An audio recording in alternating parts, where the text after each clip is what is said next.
Oi, turma do livro As Mais Belas Parábolas de Todos os Tempos, volume 1, Alexandre Rangel, no texto Biscoitos Roubados. Certo dia, uma moça estava à espera de seu voo na sala de embarque de um aeroporto. Como ela deveria esperar por muitas horas, resolveu comprar um livro para matar o tempo. Também comprou um pacote de biscoitos. Ela achou uma poltrona numa parte reservada do aeroporto para que pudesse descansar e ler em paz. Ao lado dela se sentou um homem.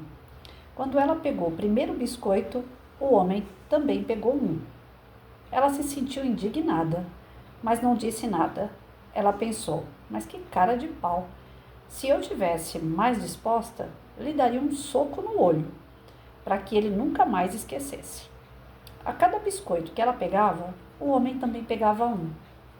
Restava apenas um biscoito.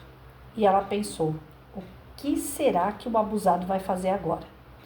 Então o homem dividiu o biscoito ao meio, deixando-lhe a outra metade. Aquilo a deixou bufando de raiva.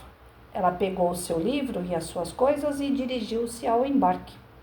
Quando se sentou confortavelmente, para surpresa dela, o seu pacote de biscoito estava ainda intacto, dentro de sua bolsa. Ela sentiu muita vergonha, pois quem estava errado era ela. E já não havia mais tempo para pedir desculpas. O homem dividiu seus biscoitos sem se sentir indignado, ao passo que isso a deixara muito transtornada. Em nossa vida, por vezes, estamos comendo os biscoitos dos outros e não temos a consciência de que estamos errados. Grande lição, né, gente?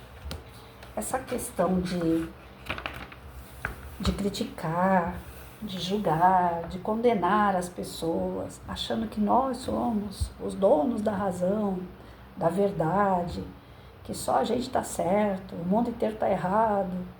A Patrícia aqui conhece bem. Eu fiz muito, mas muito isso a vida inteira. Sempre querendo acertar, mas através do erro dos outros. Ou seja, o que ele está fazendo eu não faço. Então eu vou seguir o meu caminho e o outro, né, que siga o caminho que ele escolheu. Isso eu fiz em todos os setores da minha vida. Então, quem anda direitinho anda comigo. Quem não anda direitinho não anda comigo. E só que quem não anda direitinho, a critério de que tipo de julgamento, de princípio de julgamento? O meu. Eu media as pessoas pelo meu instrumento de medição. Como que eu posso dar o nome aí? Pelo meu metro, pelo meu... Como é que chama aquele que a gente utiliza na obra? Bom, enfim, através da minha limitação de julgamento, eu condenava ou absolvia a pessoa.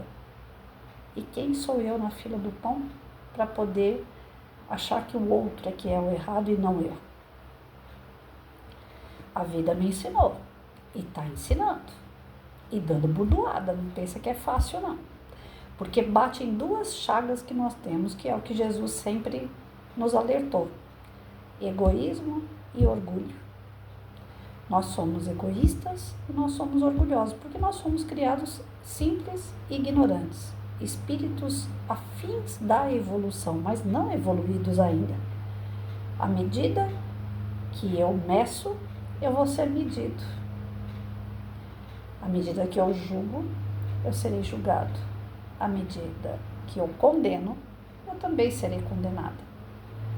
E a gente paga um preço muito alto, porque a gente julga e condena nos limites do nosso metro, né, do nosso instrumento de medição, que é limitado, que é pequeno, que é atrasado.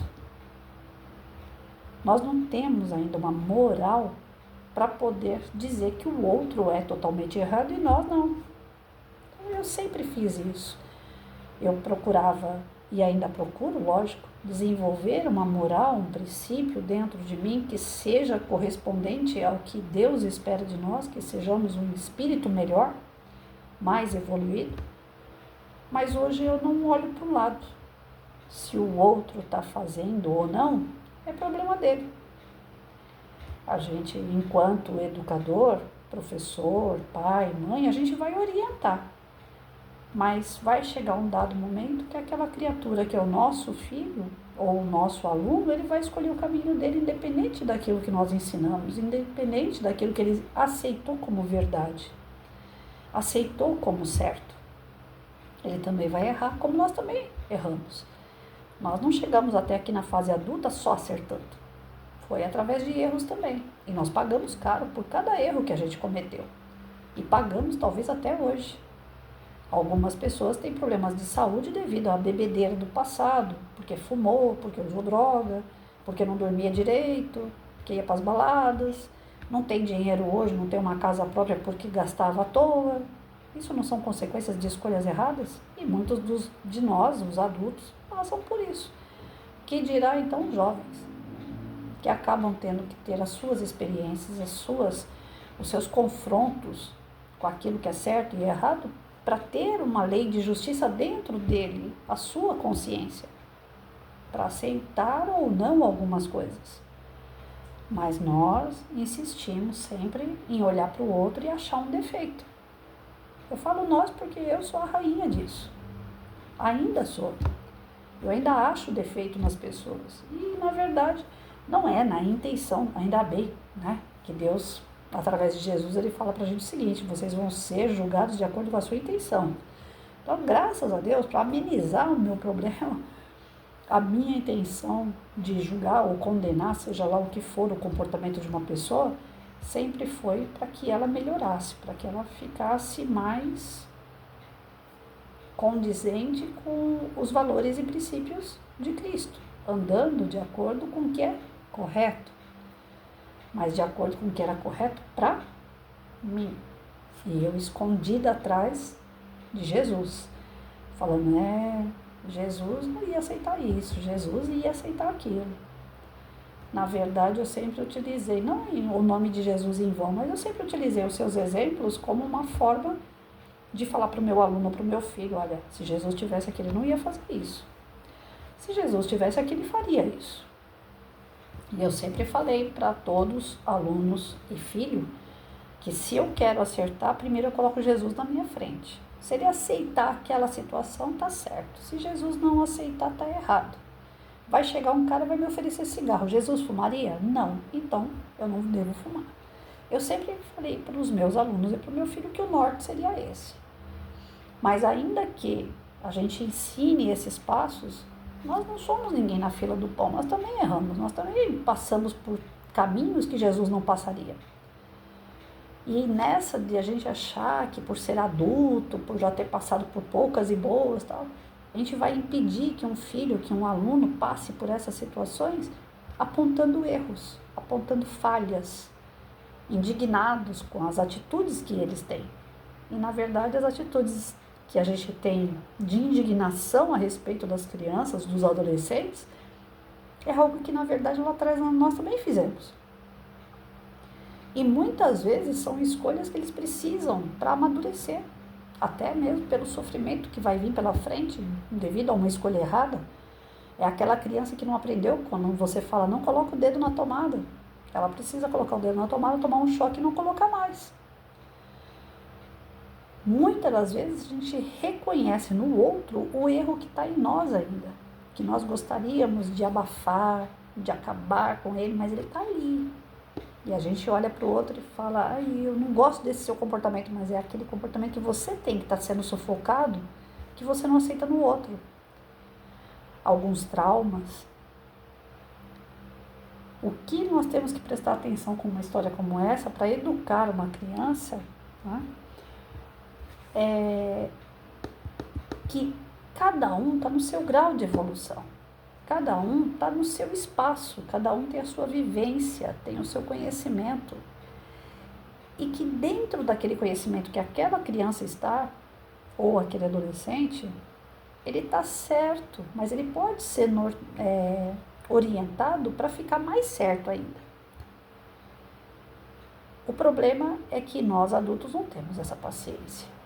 A gente vê que está saindo daquilo que para nós é certo, a gente já critica, já condena, julga e condena. Eu fiz muito isso. Eu errei demais nisso aí. O ideal não é julgar e condenar ninguém. A gente aceita, a gente se machuca, a gente se afasta pela lei da preservação. O instinto de preservação vai mandar a gente se afastar, não tem jeito. Mas ninguém está aqui para mudar ninguém. A gente pode orientar aqueles que vêm depois de nós, nossos filhos, nossos netos, nossos sobrinhos, primos mais novos, nossos alunos. Nós podemos orientar, sim, mas não julgar e condenar. Porque dentro da visão daquela criança ou daquele adolescente, ele está agindo correto. E às vezes a gente julga e o errado realmente somos nós. Como na história. Ela é indignada porque o homem pegou os seus biscoitos e estava comendo meio a meio. E na verdade os biscoitos eram do homem, não era dela. Ela que estava comendo meio a meio. E aí o final da história é mais chocante ainda, né? Porque ela saiu de perto dele, ela foi embora e depois que ela se deu conta que ela estava errada. Não deu para ela voltar lá e pedir desculpas. E é o que acontece com a gente. Toda vez que a gente falha com alguém julgando e condenando, às vezes essa pessoa sai da nossa vida. E a gente gostaria de ter pelo menos mais um momento para falar assim, olha, não era você que estava errado, era eu. Desculpa. Como eu hoje, eu daria tudo. Todo pouco que eu tenho para ter o meu filho na minha frente e eu falar para ele assim, olha, desculpa, nem sempre você estava errado, mas eu quis te corrigir com a intenção de te fazer uma pessoa ainda melhor. Mas para quê? Se ele já é bom. Então eu errei bastante nisso aí. E eu não tenho vergonha de falar isso em público, porque é um exemplo que vale a pena. A gente erra muito em relação aos filhos porque a gente acha que é o dono da verdade. E nem sempre a gente está com a verdade. A gente está com a nossa verdade. Isso não significa que eles não têm a verdade que pertence a eles. A faixa de idade, o conhecimento, o momento que eles estão vivendo. Então, cada um precisa colher depois o que planta. Você orienta, mas você não pode julgar e condenar pelas escolhas que não são suas e que o seu filho está tendo. Aí é ele com Deus depois. Mas em razão desse ar soberbo, de autoritarismo, de autoridade, de arrogância, de mandar, eu tenho que mandar e você tem que me obedecer, isso faz muitas vezes a gente acusar uma ação, um jeito que a criatura está tendo, que naquele momento está certo para ela. Não está para nós. A nossa geração é outra, a nossa educação é outra, mas para ela, naquele momento está certo. E aí a gente critica, a gente julga, a gente condena e o tempo passa. Depois você não tem mais aquela pessoa perto de você para você falar assim, olha, agora eu entendi que eu fui demais, que eu peguei pesado demais. Você me desculpa? Você me perdoa? Muitos nem querem pedir perdão pela arrogância continuar, pelo orgulho ainda crescer. No meu caso, a vida está me dobrando tanto, gente, vocês não têm ideia. A vida realmente me dobrou no meio. Hoje eu não tenho aquela coisa de guardar raiva de ninguém. Eu me coloquei numa posição mais humilde, de reconhecer que o erro do outro é do outro, não é meu. Eu não tenho que ficar colocando o dedo lá. Porque quando eu coloco o dedo no erro do outro, eu também estou errando. Quando eu não reconheço o meu erro e quero só jogar o erro em cima do outro, é o orgulho. Quando eu não enxergo que eu erro, é egoísmo. Então a vida está me dobrando. Eu estou entendendo a vida de uma outra forma. E assim eu espero que vocês também. Que esses vídeos, que essas literaturas, por mais que sejam parábolas, histórias, elas vêm para refletir, né? E através dessa reflexão, tudo o que eu mais quero para mim e para aqueles que vêm me ouvir é uma transformação real, que dá tempo, ainda dá tempo. Dura se a gente for pegar o voo, né? Embora, e não dar tempo de voltar lá e falar assim, olha, eu exagerei. Vejam hoje, no coração de vocês, quem ainda dá para chegar perto e se desculpar. O que isso vai fazer? É que nem a professora falava, quando a gente era criança, Vai cair sua mão se você der a mão pro seu coleguinha? Não vai. É melhor. É mais leve. Acreditem em mim. Quando a gente perdoa, quando a gente pede perdão, quando a gente se desculpa, sem esse pesado dentro da gente, sabe? Eu tenho razão. O outro, que se quiser que venha falar comigo, furada. A gente sofre com essas coisas. Não carreguem esses pesos, não. Libera isso daí. Perdoe. Peça perdão. Seja humilde. Reconheça seus erros. E o erro do outro. Se você não vai colaborar para que ele pare de errar, deixa na conta dele. Não pega para você, não. Que cada um receba de acordo com as suas obras. Mas não somos nós que vamos julgar e condenar. Porque geralmente quando a gente está julgando e condenando, é porque está faltando um espelho em casa para a gente poder dar uma olhadinha na gente mesmo. Nós não temos essa moral toda para julgar e condenar alguém. Porque geralmente nós também erramos.